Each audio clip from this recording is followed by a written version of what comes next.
On the morning of September 11, 2001, thousands of Americans went to work in New York City in the Twin Towers of the World Trade Center. Little did they know that in a matter of minutes their lives and the lives of every American would change forever. At 8:45 a.m. Eastern Standard Time, a hijacked American Airlines Flight 11 out of Boston, Massachusetts, flew into the North Tower of the World Trade Center at floors 94 to 99 at 470 miles an hour. A mere 18 minutes later, a second hijacked jet, United Flight 175 from Boston, crashed into the South Tower at floors 78 to 84. The attacks left behind saddened destruction and had many people running in fear for their lives, not knowing if they were going to make it. Many people, as seen here, were shocked and saddened by the heinous events that we now call 9/11. It was the first major attack on U.S. soil in many people's lifetime. White House Chief of Staff Andy Card whispered the news into the ear of President George W. Bush, who was reading with school children at Emma E. Booker Elementary School in Sarasota, Florida. After meeting with advisors, the president found himself in the school library addressing a nation in shock. Today we've had a national tragedy. 2 airplanes have crashed into the World Trade Center, an apparent terrorist attack on our country, the president said less than an hour after the first attack. There were hours of pure panic and terror for those who were running for safety and for a nation watching on television, wondering what would come next. Moments later, a third plane, American Flight 77, this time into the Pentagon.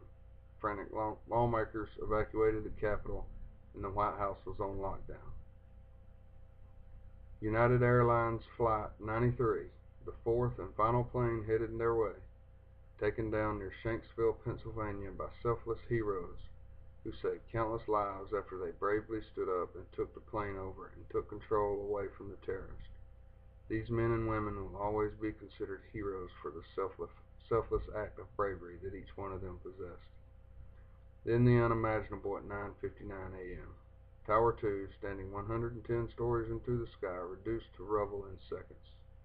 29 minutes later, its twin, Tower 1, fell to the ground.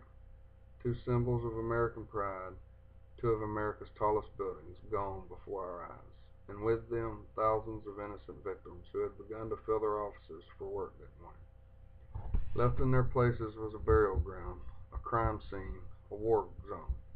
It became known as Ground Zero. First responders were just beginning their Herculean task that would last through countless days and nights. The fire at Ground Zero would burn for another 3 months. But already by morning, a new reality had set in. America had just experienced its darkest day. Americans started to gather around Ground Zero with feelings of sadness and disbelief. Americans began to realize the destruction and the casualties that it had left behind. Americans had lost their loved ones. Parents had lost their children. Women had lost their husbands. Husbands had lost their wives. And children had lost their parents. The feeling of anger was overtaken by deep sadness. Firemen watched in disbelief as there was nothing that they could do. They felt helpless, and they were. The New York City first responders were named heroes for their selfless acts of bravery. Acts of patriotism were shown over the next several weeks, from Little League sporting events all the way to the majors, in many ways across the nation. America came together as one to show that we are united. Osama bin Laden was the man who was behind the attacks. He denied but later admitted involvement. Al Jazeera broadcast a statement by bin Laden on September 16, 2001, stating, "I stress that I have not carried out this act, which appears to have been carried out by individuals with their own motivation." In November 2001, U.S. forces recovered a videotape from a destroyed house in Jalalabad, Afghanistan. In the tape, bin Laden is seen talking to Khalid al-Harbi and admits foreknowledge of the attacks. On December 27, 2001, a second bin Laden video was released. In the video, he said, "Terrorism against America deserves to be praised because it was a response to injustice aimed at forcing America to stop its support for Israel, which kills our people." But he stopped short of admitting responsibility for the attacks. Shortly before the U.S. presidential election in 2004, in a taped statement, bin Laden publicly acknowledged al-Qaeda's involvement in the attacks on the U.S. and admitted his direct links to the attacks.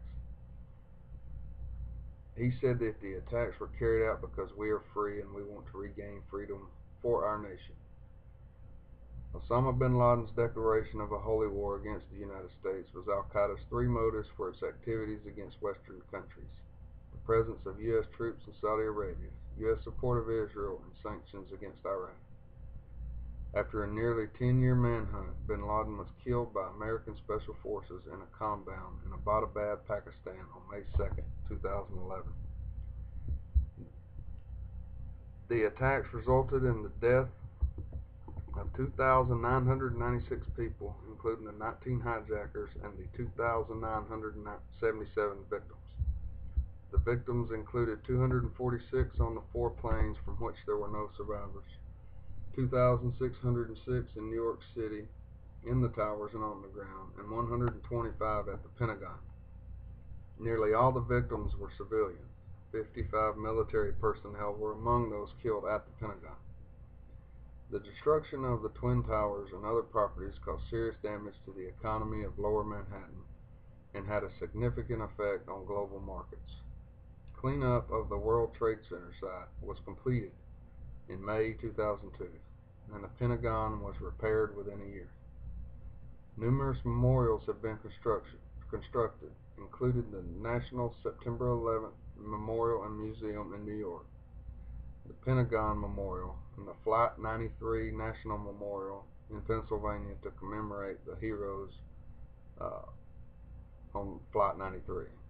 After a lengthy delay, the 1,776-foot tall One World Trade Center is expected to be completed at Ground Zero in New York City in 2013.